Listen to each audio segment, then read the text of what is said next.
Hello friends, welcome back. स्वागत है आपका पॉलिटी एंड गवर्नेंस के साथ साथ इंटरनेशनल रिलेशंस हो या इंटरनेशनल रिसोर्स मैनेजमेंट हो या एनवायरमेंटल साइंस या डिजास्टर मैनेजमेंट, इन सभी टॉपिक्स को टच करता हुआ हाल ही में जो इंडियन गवर्नमेंट ने लोकसभा में बड़ा इंपॉर्टेंट बिल इंट्रोड्यूस किया है जिसको कहा जा रहा है द इंडियन एंटार्क्टिका बिल। दोस्तों, किसी भी लेक्चर, किसी भी वीडियो के रिसोर्सेज के लिए आप डिस्क्रिप्शन सेक्शन में जाएंगे, पहला लिंक इंग्लिश, दूसरा लिंक हिंदी, और आप हमारा टेलीग्राम चैनल भी ज्वाइन कर सकते हैं। सबसे पहले टॉपिक न्यूज में क्यों बना रहा, इंडिया ने जब पहली बार एंटार्क्टिक ट्रीटी को साइन किया उसके 40 साल बाद गवर्नमेंट ऑफ इंडिया ने एक डेडिकेटेड इंडियन एंटार्क्टिक बिल 2020 को अब इंट्रोड्यूस किया है। Honourable minister for earth sciences Shri doctor Jitendra Singh ji ने इस बिल को टेबल किया है lower house of the parliament या फिर लोकसभा में इस फ्राइडे को। क्या है द इंडियन एंटार्क्टिक बिल या एंटार्क्टिका बिल? जो ड्राफ्ट बिल अभी इंट्रोड्यूस किया गया है लोकसभा में, जिसको पार्लियामेंट जब पास कर देगी तो यह पहला डोमेस्टिक लेजिस्लेशन बन जाएगा, खासतौर से अंटार्कटिका इन इंडिया को लेके। मतलब जो भी इंडियंस होंगे, जो भी हमारे मिशन होंगे, जो भी हमारे एक्सपीडिशंस होंगी या कमर्शियल फिशिंग होगी या और भी कोई चीज होगी, या इंडियंस अगर कोई क्राइम कमिट करते हैं, चाहे वो एनवायरमेंट के अगेंस्ट हो, चाहे लोगों के अगेंस्ट हो, इस सबको गवर्न करेगा ये holistically Indian Antarctic bill of 2020।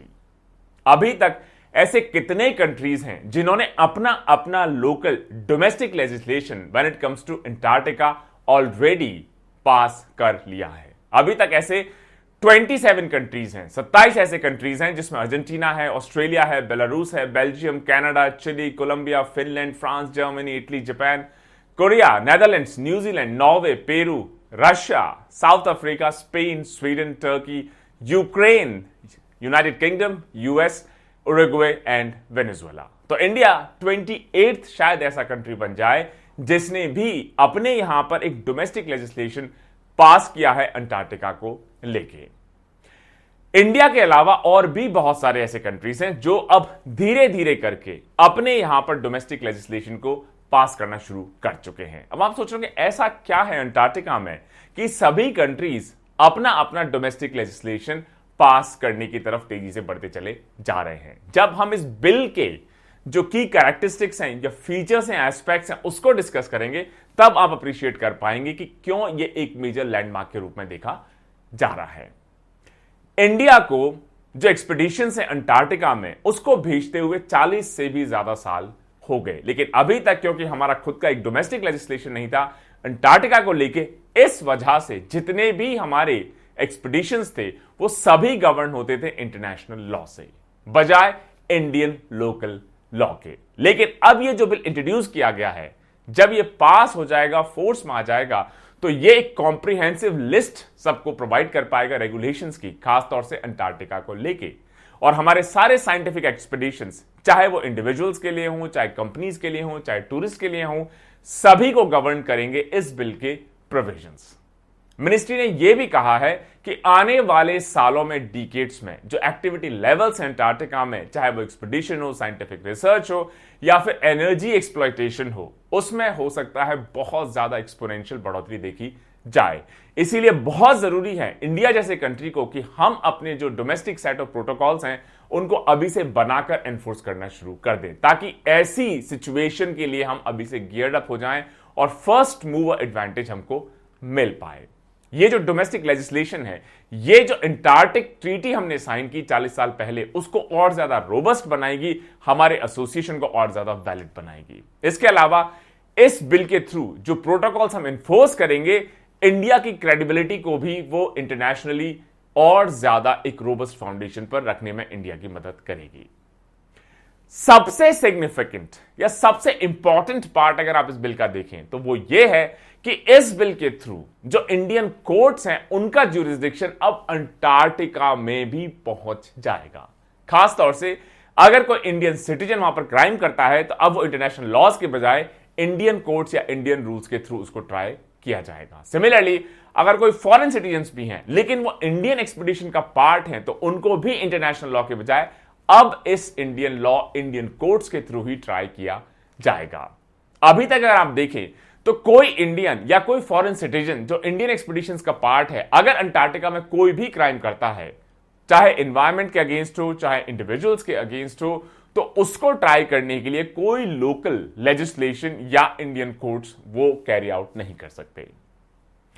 क्या है अंटार्कटिका ट्रीटी? अंटार्कटिका ट्रीटी 1959 में साइन की हुई ट्रीटी, और शुरुआत में इसको साइन किया सिर्फ 12 कंट्रीज ने। Argentina, Australia, Belgium, Chile, France, Japan, New Zealand, Norway, South Africa, USSR, UK, Northern Ireland and USA. 1961 में ये फोर्स में आई, और जो अंटार्कटिक ट्रीटी है ये 60 डिग्री साउथ लैटिट्यूड है, उसके बाद जितना भी एरिया है साउथ की तरफ वो सारा कवर करती है। और इस ट्रीटी का जो मेन ऑब्जेक्टिव रहा वो रहा कि अंटार्कटिका को किस तरीके से हम डीमिलिटराइज कर पाएंगे और एक ऐसा सेफ जोन क्रिएट कर पाएंगे जिसमें जो कंट्री चाहे, साइंटिफिक कम्युनिटी चाहे, वो पीसफुल रिसर्च एक्टिविटीज को कैरी आउट कर सकते हैं। किसी भी तरह की टेरिटोरियल सॉवरेनिटी के अगर डिस्प्यूट्स होते हैं डिफरेंट कंट्रीज के बीच में, डिफरेंट ब्लॉक्स के बीच में, तो वो यहां पर बिल्कुल भी एक्सटेंड ना हो। और इस तरीके से हम इस पूरे एरिया में, मतलब जो भी एरिया 60 डिग्री लैटिट्यूड के बाद में होगा उसको कवर करेगा, वहां पर एक सिग्निफिकेंट इंटरनेशनल कॉपरेशन हम इस ट्रीटी के थ्रू अचीव कर सके। और 12 कंट्रीज ने 1959 में अंटार्कटिक ट्रीटी को साइन किया, 1961 में फोर्स में आई, लेकिन अब टोटल बढ़कर 54 कंट्रीज हो गए हैं। लेकिन इन 54 में से सिर्फ 29 जो नेशंस हैं उन्हीं के पास वोटिंग राइट्स हैं अंटार्कटिक ट्रीटी कंसल्टेटिव मीटिंग्स में। और क्या इंडिया उन 29 कंट्रीज में से जिसके पास राइट टू वोट है या नहीं? Of course yes. इंडिया ने अंटार्कटिक ट्रीटी को 1983 में साइन किया, और उसी साल इंडिया को कंसल्टेटिव स्टेटस भी दे दिया गया। और कंसल्टेटिव स्टेटस देने के साथ साथ ही इंडिया उन कंट्रीज में से बन गया जिनके पास वोटिंग राइट्स हैं। एक और interesting convention on the conservation of Antarctic marine living resources, CCAMLR, इसको सेटअप किया गया 1980 में। और इसका पर्पस रहा खासतौर से जो प्रिजर्वेशन है अंटार्कटिक एनवायरनमेंट का उसको लेके, और उसमें भी खासतौर से जो मरीन लिविंग रिसोर्सेज है अंटार्कटिका में उनको कैसे सेफ गार्ड किया जाए, कैसे उसको प्रिजर्व किया जाए। एक और important protocol, the protocol on environmental protection to the Antarctic treaty, इसको साइन किया गया 1991 में, और ये फोर्स में आई 1998 में। और ये अंटार्कटिक को डेजिग्नेट करती है एक नेचुरल रिजर्व की तरह, जो पीस और साइंस के लिए पूरी तरह डिवोटेड रहेगा इंटरनेशनल कम्युनिटी की तरफ। अब वापस से मूव करते हैं, जो ये बिल लाया जा रहा है 2020 अंटार्कटिका बिल 2020 या इंडियन अंटार्कटिक बिल 2020, क्या इसके मेन की प्रोविजंस हैं? सबसे इंपॉर्टेंट, सबसे सिग्निफिकेंट प्रोविजन, तो जैसा थोड़ी देर पहले हमने डिस्कस किया, इस बिल के फोर्स में आने के बाद जो इंडियन कोर्ट्स हैं उनका अब ज्यूरिसडिक्शन एक्सटेंड हो जाएगा अंटार्कटिका तक। इसके साथ साथ जो इन्वेस्टिगेशंस हैं, ट्रायल्स हैं क्राइम्स के, जो भी आर्कटिक कॉन्टिनेंट पे कमिट होंगे उनके लिए कॉम्प्रिहेंसिव रेगुलेशंस, साथ ही साथ कैसे कंप्लेंट्स फाइल होंगी, इंडियन कोर्ट्स कैसे वहां वर्क करेंगे, कैसे ट्रायल होगा, ये सब कुछ इस बिल के बाद अब इंडियन ज्यूरिसडिक्शन में आ जाएगा। इसके अलावा बहुत सारे documents, comprehensive regulations environmental protection को लेके, या वहां का जो फ्रेजाइल नेचर है उसको कैसे कंजर्व किया जाए, प्रिजर्व किया जाए, इससे रिलेटेड भी इस बिल के की प्रोविजंस बनाए गए हैं। बिल के इंट्रोडक्शन के साथ या इफेक्ट में आने के बाद एक इलैबोरेट परमिट सिस्टम को भी लागू किया जाएगा। अगर कोई भी एक्सपीडिशन अंटार्कटिका में जाना चाहता है, कोई इंडिविजुअल जाना चाहते हैं, विजिट करना चाहते हैं, कंपनी जाना चाहती हैं, साइंटिफिक कम्युनिटी जाना चाहती हैं, तो सबसे पहले उनको एक परमिट लेना होगा, परमिशन लेनी होगी एक कमिटी से। और इस कमिटी को कौन सेटअप करेगा? Government of India. और इस कमिटी में सेक्रेटरी अर्थ साइंसेस होंगे, उनके अलावा और बहुत सारी मिनिस्ट्री से, जैसे चाहे डिफेंस मिनिस्ट्री हो, मिनिस्ट्री ऑफ एक्सटर्नल अफेयर्स हो, फाइनेंस हो, फिशरीज हो, लीगल अफेयर्स हो, साइंस एंड टेक्नोलॉजी हो, शिपिंग हो, टूरिज्म हो, एनवायरमेंट हो, कम्युनिकेशन हो, स्पेस मिनिस्ट्रीज हो, इन सबके मेंबर्स भी। इसके अलावा जो national centre for polar and ocean research है, या नेशनल सिक्योरिटी काउंसिल सेक्रेटेरिएट है, या जो एक्सपर्ट्स अंटार्कटिका के ऊपर, वो सभी इस कमिटी का पार्ट होंगे। अगर किसी को भी विजिट करना है, एक्सपीडिशन पे जाना है, तो सबसे पहले आपको परमिट के लिए अप्लाई करना होगा। ये कमिटी जब आपका परमिट इशू करेगी उसके बाद ही आप अंटार्कटिका विजिट कर पाएंगे। लेकिन अगर आपकी परमिशन में आपके एप्लीकेशन में किसी तरह की डेफिशिएंसीज मिलती हैं इस कमिटी को, या आपको परमिट या परमिशन मिलने के बाद अगर आप लॉ को ब्रेक करते हैं, वॉयलेट करते हैं, तो आपकी परमिशन को कैंसिल भी कर सकती है ये कमिटी। इसके अलावा एक और इंटरेस्टिंग प्रोविजन कि अभी सभी कंट्रीज के लिए, या 54 कंट्रीज जिन्होंने साइन की एंटार्क्टिक ट्रीटी, उन सभी को कमर्शियल फिशिंग राइट का कोटा सबका बंधा हुआ है। लेकिन इंडिया अभी तक अंटार्कटिक में कमर्शियल फिशिंग कैरी आउट नहीं कर रहा। लेकिन इस बिल के आने के बाद अब इंडिया कमर्शियल फिशिंग भी कर पाएगा अंटार्कटिका में, क्योंकि अभी तक इंडिया सब कुछ इंटरनेशनल लॉ के हिसाब से कर रहा था, अपना कोई डोमेस्टिक लॉ ना होने की वजह से। सिमिलरली जैसे कमर्शियल फिशिंग अब इंडिया नहीं कर रहा था, लेकिन इस लॉ के बाद कर पाएगा, टूरिज्म का भी यही हाल है। बहुत सारे इंडियन टूरिस्ट हैं, हो सकता है अंटार्कटिका विजिट करना चाहते हो, अंटार्कटिका विजिट करते हैं, लेकिन क्योंकि हमारी जो टूरिस्ट ऑर्गेनाइजेशंस हैं या ऑपरेटर्स हैं वो भी अंटार्कटिका में वर्क नहीं कर सकते, ऑपरेट नहीं कर सकते, क्योंकि हमारा कोई डोमेस्टिक लेजिस्लेशन नहीं है। तो इस वजह से ऐसे इंडियन टूरिस्ट जो अंटार्कटिका विजिट करना चाहते हैं वो अभी सभी विजिट करते हैं फॉरेन टूर ऑपरेटर्स के थ्रू। लेकिन जब ये बिल फोर्स में आ जाएगा तो हमारे जो इंडियन टूर ऑपरेटर्स हैं वो भी अब अंटार्कटिका में ऑपरेट कर पाएंगे। लेकिन कमर्शियल फिशिंग की तरह ये सभी जो इंटरनेशनल रूल्स एंड रेगुलेशंस हैं उसके दायरे में रहकर ही वर्क करेंगे। इसके अलावा बिल में बहुत सारे जो इलेबरेट स्टैंडर्ड्स हैं एनवायरमेंटल प्रोटेक्शन एटसेट्रा को लेके, वेस्ट मैनेजमेंट एटसेट्रा को लेके, उनको भी मेंशन करते हुए देखा गया है। इसके अलावा कई सारी एक्टिविटीज को यह बिल पूरी तरह प्रोहिबिट करता है, रोकता है, बैन करता है। जैसे जो बिल है वो स्पष्ट कहता है कि बिल प्रोहिबिट करेगा किसी भी तरह की ड्रिलिंग एक्टिविटी को, ड्रेजिंग एक्टिविटी को, एक्सकेवेशन को, या अगर आप मिनरल कलेक्शन कर रहे हैं, खास तौर से मिनरल डिपॉजिट्स को लेके, सिर्फ साइंटिफिक रिसर्च को, वो भी आपको परमिट मिलने के बाद ही आप कैरी आउट कर सकते हैं अंटार्कटिका में। इसके अलावा आप नेटिव प्लांट्स को डैमेज नहीं कर सकते, किसी तरह का आप हेलीकॉप्टर फ्लाई नहीं कर सकते, लैंड नहीं कर सकते, किसी तरह का वेसल ऑपरेट नहीं कर सकते जिसकी वजह से आगे बर्ड्स या सील्स डिस्टर्ब हो। आप फायर आर्म्स यूज नहीं कर सकते जिससे बर्ड्स और एनिमल्स डिस्टर्ब हो। आप सॉइल रिमूव नहीं कर सकते, आप बायोलॉजिकल मटेरियल रिमूव नहीं कर सकते जो नेटिव हो अंटार्कटिका की धरती को। इसके अलावा आप ऐसी किसी एक्टिविटी में इन्वॉल्व नहीं हो सकते जो वहां का जो नेचुरल हैबिटेट है बर्ड्स का, एनिमल्स का, उसको किसी तरह से चेंज करे, उनको किल करे, उनको एंजॉय करे, या आप किसी बर्ड या एनिमल को बिल्कुल भी कैप्चर नहीं कर सकते, ये स्ट्रिक्टली प्रोहिबिटेड है।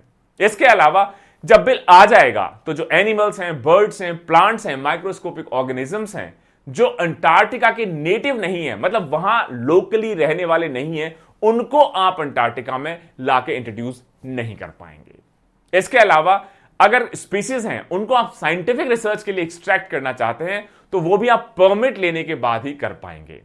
इसके साथ साथ सेंट्रल गवर्नमेंट एक ऑफिसर भी अपॉइंट कर पाएगी जो बीच बीच में सरप्राइज इंस्पेक्शंस भी कैरी आउट कर पाएंगे कि जो परमिट आपको दिया गया है उसको आप स्ट्रिक्टली फॉलो कर रहे हैं या नहीं। इसके अलावा बिल यह भी प्रपोज करता है कि एक सेपरेट डेजिग्नेटेड कोर्ट भी बनाया जाएगा जो सिर्फ अंटार्कटिका से रिलेटेड जो भी क्राइम्स कमिटेड होंगे उन्हीं की सुनवाई करेगा, उन्हीं को देखेगा।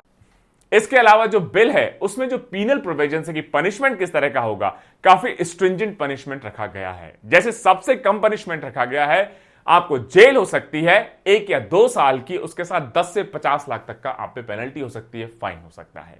अगर आपने जो नेटिव स्पीसीज है अंटार्कटिका के उनको एक्सट्रैक्ट किया बिना परमिट के, या आपने बाहर के किसी स्पीसीज को इंट्रोड्यूस किया वहां पर, तो आपको 7 साल तक की सजा और 50 लाख तक का फाइन हो सकता है। इसके लिए अगर कोई न्यूक्लियर वेस्ट डंप करता है, न्यूक्लियर एक्सप्लोजन कैरी आउट करता है, तो उसके लिए आपको 20 साल से लाइफ इंप्रिजनमेंट तक की सजा और 50 करोड़ तक जुर्माना।